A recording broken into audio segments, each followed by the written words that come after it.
Assalamualaikum, ini dia menu akhir bulan yang ngabisin stok beras yang ada di gentong, krecek cumi asin cabai gendot. Beras di dapur kalian masih aman kan? Seperti biasa, panaskan minyak goreng secukupnya, tumis bawang merah, bawang putih, tomat, daun jeruk, dan daun salam. Gula gale sampai harum.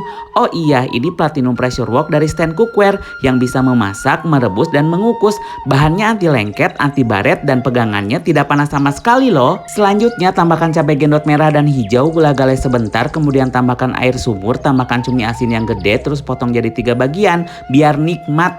Ingat cuminya yang udah gede ya, jangan yang masih bayi, nanti dicariin emaknya. Kemudian tambahkan kecap manis, kalau kurang manis kalian bisa lihat AA. Kemudian tambahkan micin, kalau nggak suka micin nggak usah pakai. Tapi kalau rasanya beda jangan hantui AA di dalam mimpi ya.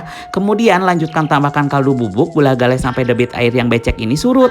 Fix banget, ini sih bisa ngabisin nasi sebakul. Setuju nggak? Besok masak apa lagi ya? Selamat mencoba.